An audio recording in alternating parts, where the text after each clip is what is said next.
जीना चाहते हो तो जाग जाओ, सतर्क हो जाओ, हर अपराधी और हर अपराध की खबर जान जाओ। पांडे, सृष्टि पांडे नाम है मेरा, याद रखना।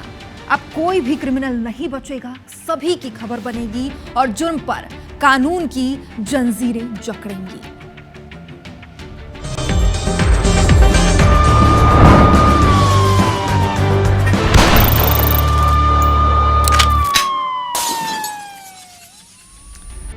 क्या आप भी मोहब्बत की गलियों में चक्कर लगाने के शौकीन हैं? क्या आपको भी फोन की दूसरी ओर से आने वाली लड़की की आवाज अपनी ओर खींचती है? अगर हां, तो सावधान हो जाइए, यह आपके लिए एक अलर्ट है। अब आप कहेंगे कि ऐसा क्यों? तो खुद ही देखिए।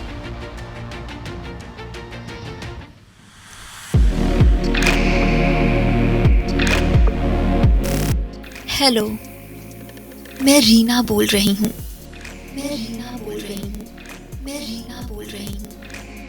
बस यही एक आवाज थी जिसने उस पर ऐसा जादू किया कि वो ये समझ ही नहीं पाया कि वो मोहब्बत नहीं, एक जाल में फंस रहा है। कहानी शुरू हुई फेसबुक पर आई फ्रेंड रिक्वेस्ट से। जिसकी रिक्वेस्ट आई वो रीना सोनी थी। धीरे धीरे चैटिंग और फिर ये चैटिंग फोन कॉल में हुई। हेलो, मैं रीना बोल रही हूँ। तुम कैसे हो? क्या करते हो? कहाँ रहते हो? क्या तुम्हारी कोई जीएफ है? इस आवाज को सुन उसका दिल हिलोरे मारने लगा। युवक को लगा कि बस अब सारी हसरतें और चाहतें पूरी हो जाएंगी। दोस्ती हुई तो फिर रात के वक्त में व्हाट्सएप पर वीडियो कॉल कर। नहीं, मैं सिर्फ वीडियो कॉल पर नहीं आऊंगी। तुम आओ, मैं सिर्फ देखूंगी। अपने सारे कपड़े उतार दो। युवक झांसे में आ जाता है। वो वीडियो कॉल पर ही अपने सारे कपड़े उतार देता है और यहीं से शुरू होता है ब्लैकमेलिंग का खेल। उसे ये पता ही नहीं था कि ये वीडियो वो चुपके से रिकॉर्ड कर रही है। ये वीडियो भेजकर वो युवक से मोटी रकम की मांग करती है। उसके रिश्तेदारों को भी निशाना बनाती है और 50,000 रुपए की मांग रखती है। 10,000 ले भी लेती है, लेकिन फिर हिम्मत कर युवक पुलिस में शिकायत करता है और पुलिस इस रीना सोनी नाम की युवती की तलाश में जुट जाती है। एसपी अंकित सोनी और थाना प्रभारी ब्रजमोहन सिंह भदौरिया की टीम ने साइबर सेल की मदद से तकनीकी जांच शुरू की। पुलिस आरोपी लड़की की तलाश शुरू करती है, लेकिन जांच में जो खुलासा होता है उसका अंदाजा पुलिस को भी नहीं। आरोपी लड़की नहीं बल्कि एक लड़का निकलता है। 24 साल का दीपक प्रजापति, जो इंदौर के पालदा नाके में छिपा हुआ था। एक फरियादी थाना आकर के उसने ये रिपोर्ट करी थी कि मेरी किसी रीना सोनी नाम की लड़की से फेसबुक पे बात हो रही थी। तो इसी बीच इनके बीच में कुछ अश्लील वीडियोस शेयर हुए थे। इसने करीब 50,000 रुपये की डिमांड करी थी और जिसमें से 10,000 रुपये इसने 8 भी लिए थे। एक फेक आईडी थी जिसको साइबर फ्रॉड के लिए यूज़ किया गया था। दौर से हमने जो मुख्य आरोपी है इसका दीपक प्रजापति, हमने उसको गिरफ्तार भी किया है। इसके पास से नगद 5,000 रुपये बरामद भी कर लिए थे। गुना पुलिस की सतर्कता की वजह से आरोपी दीपक इंदौर से गिरफ्तार हुआ और उसके पास से 5,000 रुपए नगद और ठगी में इस्तेमाल किया गया फोन बरामद हुआ। ये मामला बताता है कि डिजिटल युग में ठग कितने शातिर हो गए हैं। लड़की का फोन आए तो ये मत समझिएगा कि वो दोस्ती करना चाहती है।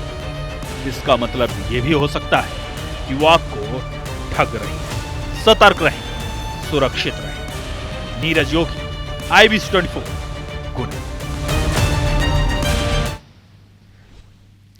रिश्तों की कुछ मर्यादाएं यानी लिमिट्स होती है। अगर ये लिमिट्स दोनों में से कोई भी क्रॉस करता है तो वो लकीर जिंदगी और मौत के बीच की वो डोर बन जाती है जो कभी भी कट सकती है। सतना में ये डोर काट दी गई। वजह थी LSD की इबारत।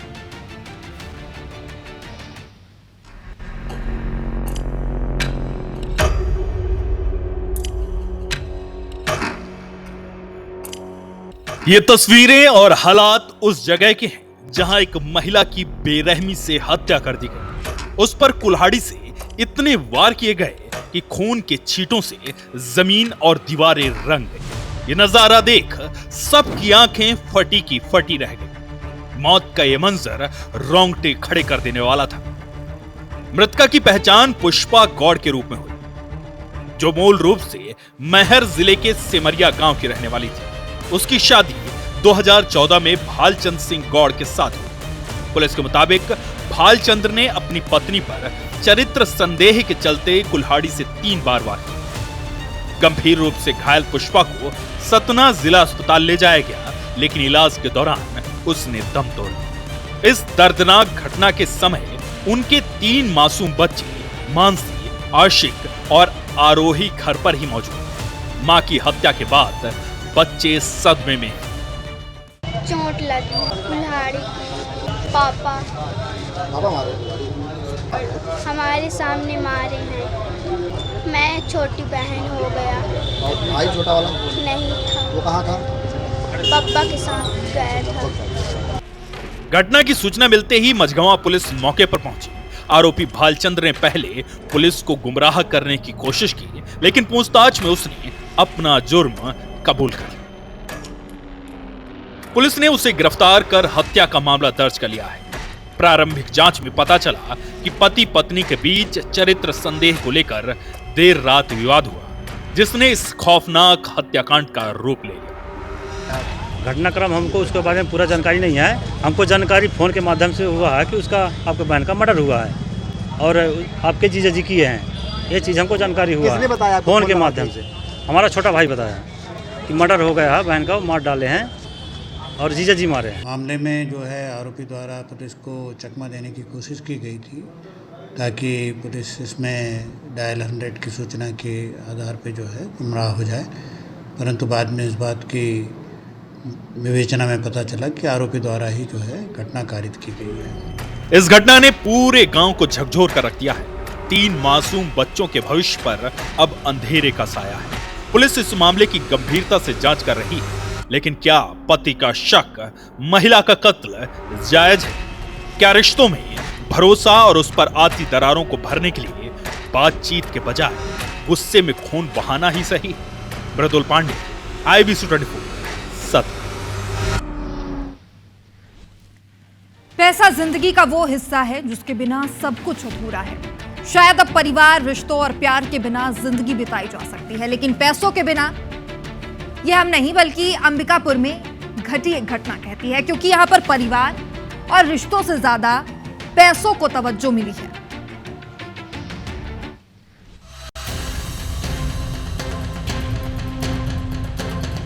जर, जोरू और जमीन, ये जब भी रिश्तों के बीच झगड़े का रूप लेते हैं, मौत अपना तांडव शुरू कर देती है। अंबिकापुर में भी कुछ ऐसा ही हुआ। एक भाई ने पैसों के लिए अपने बड़े भाई पर हमला कर उसकी जान ले ली। मृतक की पहचान नैहर साय के रूप में हुई, जबकि आरोपी उसका छोटा भाई संजय साय है। पुलिस के मुताबिक नैहर ने खेती के लिए बैंक से KCC लोन के तहत 10,000 रुपए लिए थे।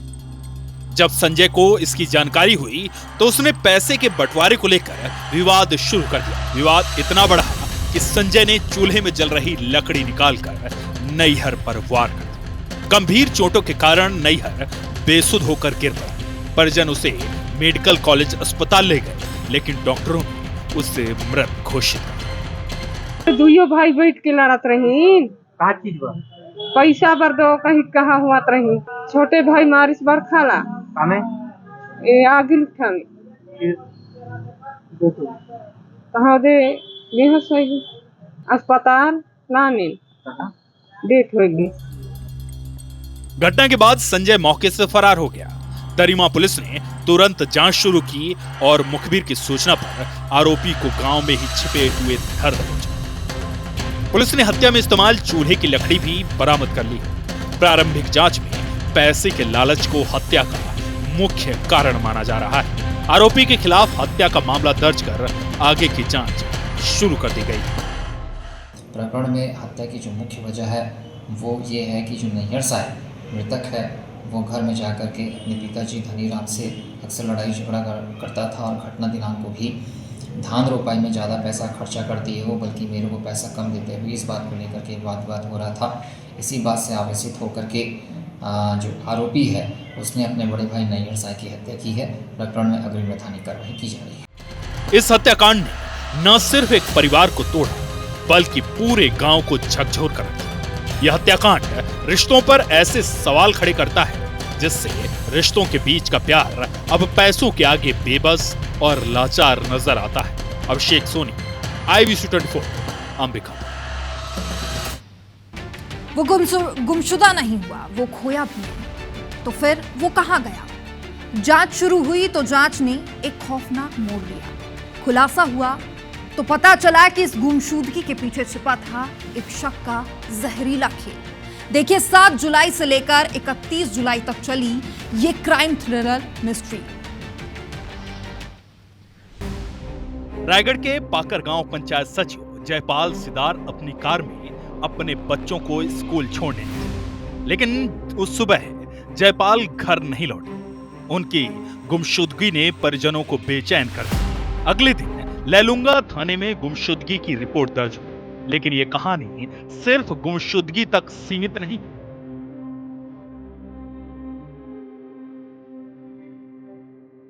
30 जुलाई को धर्मजयगढ़ के सिसरिंगा जंगल में एक सड़ा गला शव की पहचान हुई जयपाल सिदार के तौर पर, जो पूर्व विधायक चक्रधर सिदार के छोटे भाई हैं।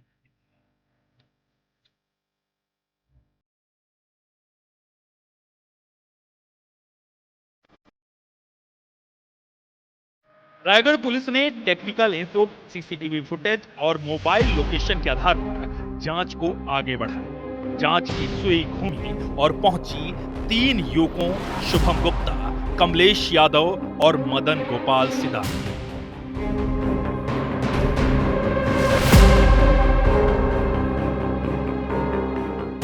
पूछताछ में जो सच्चाई सामने आई वो रोंगटे खड़े कर देने वाली थी। इस हत्या का मास्टरमाइंड था शिव साहू, जो बिलासपुर सेंट्रल जेल में एक दूसरे कत्ल के इल्जाम में बंद था।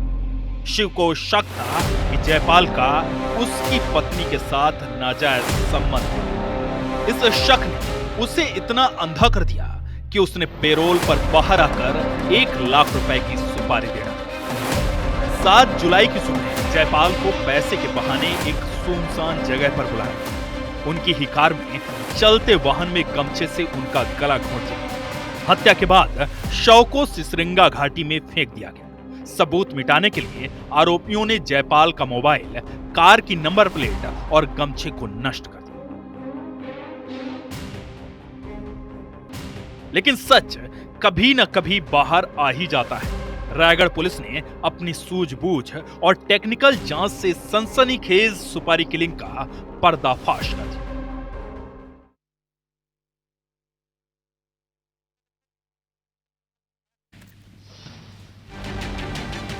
भूत प्रेत और बाधाओं की टेंशन, जहां देखो वहां तंत्र मंत्र और जादू टोने का खेल। क्या हकीकत है, क्या फसाना। 21वीं सदी, लेकिन अब तक नहीं बदला ये जमाना। क्या आप भी भूत प्रेत होते हैं? अगर नहीं तो ये क्या चल रहा है, जरा देखिए।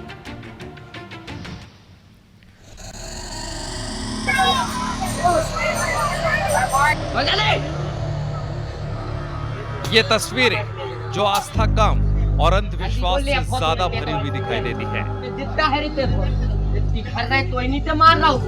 ये नजारा है हटा के काटी गांव का, जहां तंत्र साधना के कथित दरबार का एक वीडियो वायरल हो रहा है। जानकारी के मुताबिक एक कथित तांत्रिक बकायदा हर मंगलवार को चौकी लगाता है। इस दरबार में वो भूत प्रेत भगाने का दावा करता है। महिलाओं और युवतियों को भूत प्रेत और बाधा दूर करने के नाम पर पीपल के पेड़ से चिपकाया जाता है और फिर बाल खींचकर छड़ी से पिटाई भी की जाती है। वायरल वीडियो में तांत्रिक युवक कुछ युवतियों के बाल खींचकर चिल्लाते हुए प्रेत आत्माओं से सवाल करते नजर आ रहा है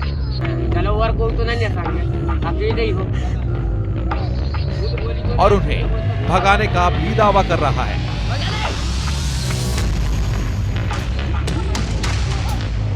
इतना ही नहीं, बच्चों और महिलाओं को झाड़ फूंक कर कथित तांत्रिक भभूत भी देता है और इलाज करने का दावा करता है, लेकिन प्रशासन को इसकी कोई खबर नहीं है। कथित दरबार में तांत्रिक के पास कुछ सेवादार भी भगवा कुर्ते में नजर आ रहे हैं, जो यहाँ व्यवस्था बनाने का काम करते देखे गए। इस दरबार में बड़ी संख्या में आसपास के लोग पहुंचते हैं और सोचते हैं यह अंधविश्वास उनके दर्द और तकलीफ को दूर करेगा, लेकिन हकीकत आप और हम सब कोई जानता है। अब जरूरत है तो इस सच्चाई को सबके सामने लाने की। नरेश मिश्रा, IBC 24, हटा। देखते हैं LSD में कुछ और खबरें फायर अंदाज में।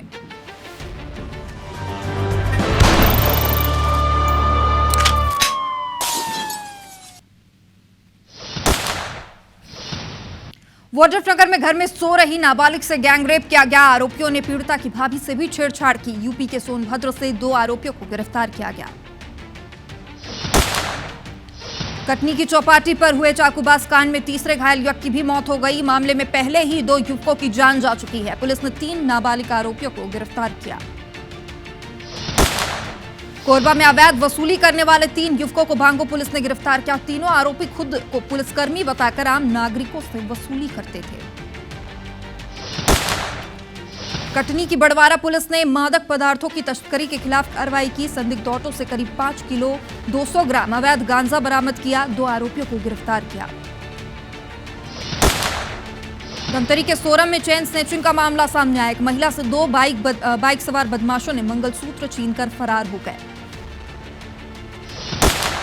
सूरजपुर में कलयुगी पुत्र ने मोबाइल के लिए रुपए नहीं देने पर नाराज होकर अपने ही पिता की डंडे से हत्या कर दी। पुलिस ने आरोपी बेटे को गिरफ्तार किया।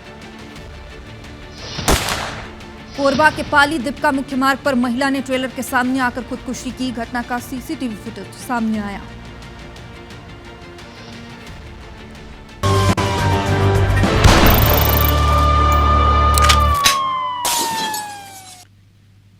कानून नहीं करता किसी को माफ, आज नहीं तो कल हर गुनहगार होगा साफ। और LSD में जारी है जंग क्राइम के खिलाफ।